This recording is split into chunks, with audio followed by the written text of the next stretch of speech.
So let's continue with this experiment. Right now, we want to set the power supply to each voltage listed in this table. So we've already started off with 1. Now we want to go to 2.5 and then 4.5 and then 8.3. So we want to obtain an accurate reading with an oscilloscope, and it is going to be necessary that we select the right volts per division. That gives several divisions of change between the ground reference and the volt. And that's basically so we can see it and so that we can read the oscilloscope. If it's too small, you can't read it. Okay. The reading on the oscilloscope and the meter should agree to within about 3%. Cool. So that's what we're about to do. And we're not quite at AC signal, so this table really needs to be between 3 and 4. But let's go ahead and do this. So I'm just going to minimize this. And we've already done 1 volt, so we know that it jumps up 5 divisions. And 5 times the oscilloscope, the measurement of the oscilloscope.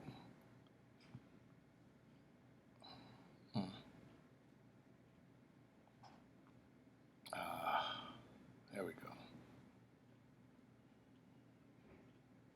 All right, the measurement of the oscilloscope is 1 volt. And so you guys can't see the other side of that table, but we'll work that out. Okay. So now let's go ahead and up this thing to 2.5 volts. And we are going to double click on this and we are going to run this experiment. And so let our coupling go back down to ground. So it's back down to ground. And if we select 200 millivolts, then what's going to happen, if we have a voltage that's coming in that is 2.5, and I can just double click on this and you'll see that we have 2.5 volts in. If you divide 2.5 by 200, that's going to go into what?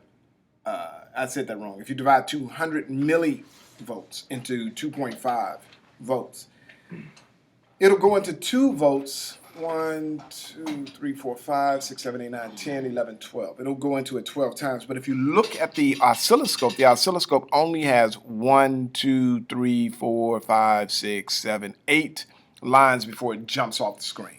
So this wouldn't be useful for us.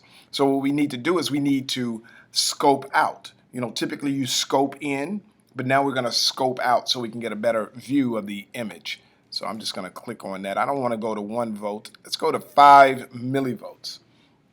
So if we're at 5 millivolts, and that's volts per division, then this line should jump up. Let me give you guys 5 seconds. 9. How high should it jump on here? I want you guys to form your hypothesis. It's going to be the first, the second, the third, the fifth, the sixth, the seventh, the fourth. Which one is it going to be? So 5 seconds. 1, 2, 3, 4, 5. All right, so let's see what it's going to do. If I hit this ground button and select DC, it jumps up 5 lines. 1, 2, 3, 4, 5. Cool beans? So that would be for the next one. And then you just multiply 5 times 500 millivolts.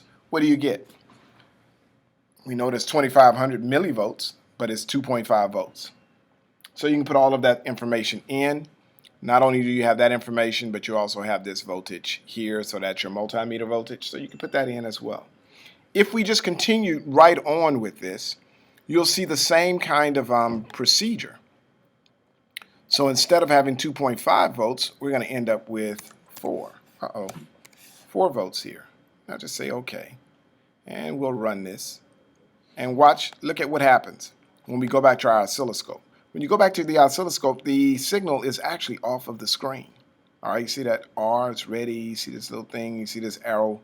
Well, no, that's not there, but this little line up here.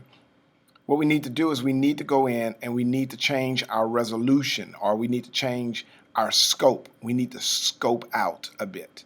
So since this is 4.5, let's scope out to 1 volt. And I'm sure that we'll be able to see it then. But first of all, let's reduce our coupling down to ground again. So let's see how many reticles or graticals we're actually going to go up. So we have 1, 2, 3, 4, 5. So we know that this is 5. Let's go ahead and select DC. Now look at what happened. It started here. This is 0. And we have 1, 2, 3, 4 and a half.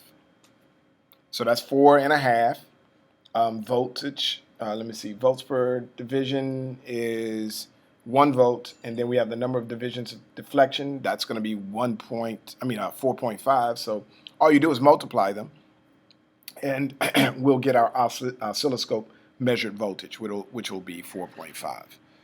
Okay. And then subsequently, we can do the same thing for 8 volts. So if I do 8.3 here and I run it, we need to change things because this is going to be off the screen. So let's scope out. So I think that 2 will be sufficient. So if we're down here, we go 0. This is 1, 2, 3, 4, 5. So we know that 5 times 2 volts is 10. 4 times 2 volts is 8. So we're sending in 8.3 volts, as you can see right here. So it's kind of difficult for us to see what's happening once we cause this thing to jump up. But we know that it's beyond 8. It's about, you can kind of guess in there. You can't say that it's 8.3 exactly, but you can get fairly close. The best you can do at this level is guess the middle portion of that line. So since it's 2 volts inside of one of these divisions, we have 1, 2, 3, 4 spots in there. So 2 volts inside of each one of those. If you take 2 divided by 4, you get 500. So each one of these minor divisions is 500 volts. So the best we can do is like 8.5. When you're at this level, you have to guess, and you can either guess in the middle or you can guess above or below. So in this particular case, we have to round up, so it's 8.5. So that's the best that you can do. Cool. As far as the actual measurement, but and I shouldn't say it like that because that's not really what we're looking at. We're looking at volts per division, but still, it should come out to be about 8.5. So there's going to be some error. This is what I'm trying to introduce, that there's going to be some error between these two, even at this level, because now you have to use your eyeballs and calculations and estimations. So now let's try the same thing with the iPad. Let's see, we have to go from 2.5 to, we need to have our, so we don't have control over our voltage setting and our number of divisions per select. We don't really have that. It's almost like we can't really do it here. But we did it on Multisim, okay? So that is just primarily to get you familiar with the oscilloscope. Probably would need to have an OSCOPE app. National Instruments